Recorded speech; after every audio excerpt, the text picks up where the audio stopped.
Hi, Reverend Colonel here, and today we're going to talk about fencing, on guard. Not that kind of fencing, but instead this kind of fencing. All right, like I said, we've been working on fences here, and it got me thinking. When I was a kid, we didn't have any fences in backyards. We just ran from one yard to the next yard to the next yard to the next yard. For miles we could do that. And, we didn't have fences. But now everybody has fences in their yards. And everybody puts fences up in their backyards. So, you just got to kind of think about it. Why are you building your fence? Are you building your fence to keep things in?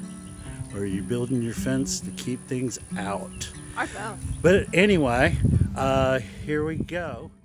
Okay, so anyway, on the gate, we put the hinges on the other side. We got everything set up for our gate. And then after you do that, you run all these boards like we did here, and you have no gate, okay? And then you put all this stuff in, get your structure, put your hinges on the other side, and then you take your saw and you make your cuts right there, and your cuts on this side, and voila, the gate opens. And there you go. Perfect fence gate that fits perfectly. That's how you do it. All right, so we got our fence up all the way around. There's our gate. We did not do that fence, that's the neighbors. And we got another gate over here on this side here. So, fence is looking pretty good everywhere. And like I said, we got a gate.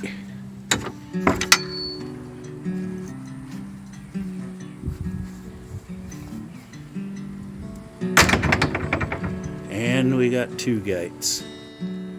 And there's the fence. Alright, so you saw a little bit about fence building. I really didn't go into a lot of detail on that. Sorry about that. I should have gone into more detail. But one thing I did want y'all to see was that when we put the fence up, those posts were already existing. They were good posts. So we had good posts to start with, and we just had to put the rails going across and then the pickets going in. And the way you get your gate just perfect on that is you go ahead and you just build your entire wall. You do it just like you were doing, and then where your gate's going to be, okay, you'll put hinges on the opposite side of where that goes, and then on the other side of the fence you'll set your saw for the right depth so you don't cut into your hinges, and then you just cut you a line down on your hinge side, straight line level, and then you do a straight line on your other side where you're going to put your latch and stuff, and that will give you your perfect fit door to go perfectly the way you want it to go, and it will just match everything, and it's easy. You're not sitting here trying to hang a door that you cut that you hope fits and all that kind of stuff. So that's a big trick there. But back to the fences whole thing, like I was talking about before, when we were young, man, we would just run and play, and nobody had a fence in their backyard. And now everybody has fences, and half of them, we call them privacy fences. Why is that? What's so private? People build fences for two reasons: either because you're trying to keep something in or hide something, or they're trying to keep something out or hide from something. Okay. So those are the two reasons, and sometimes we build them for both reasons, so that we can have our privacy and we can hide in our little backyards, and also so we can keep people from coming into our backyards that we may not desire to have there, such as hoodlums and things like that, or may be that annoying neighbor of yours. But anyway, it used to be that all the neighbors knew each other, and we knew each other's kids, we knew everyone, and then we built all these fences and stuff. And people build fences in their life for lots of things.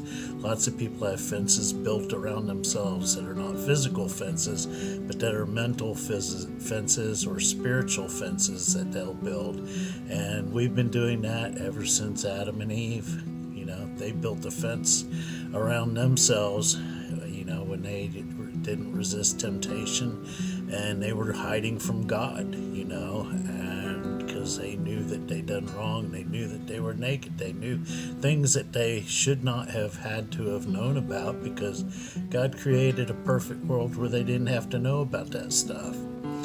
But what we need to do is we all need to make sure that we have a good gate, or even more than one gate, such as the fence we built had a gate in the front and a gate in the back. And you've got to have a gate to where you can let things in and let things out. Otherwise, the fence gets burdened either side. And so, we got to make sure that we don't keep everything locked out or everything locked inside, because that's not good for you. It's not. And you especially don't want to keep God locked out. He needs to be able to come and go through that gate freehand, And so anyway,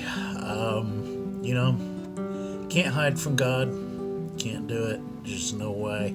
He can see through any fence that you put up there, and he knew why you built that fence before you even built it. So it doesn't make any sense. So anyway, if you're doing that and you're building a fence or something like that, then you need to make sure that you've got a gate, so that way you can let things in or out. So that's about all I've got to say right now. Everybody, keep your souls clean and your boots dirty. This is the way. Reverend Colonel signing out.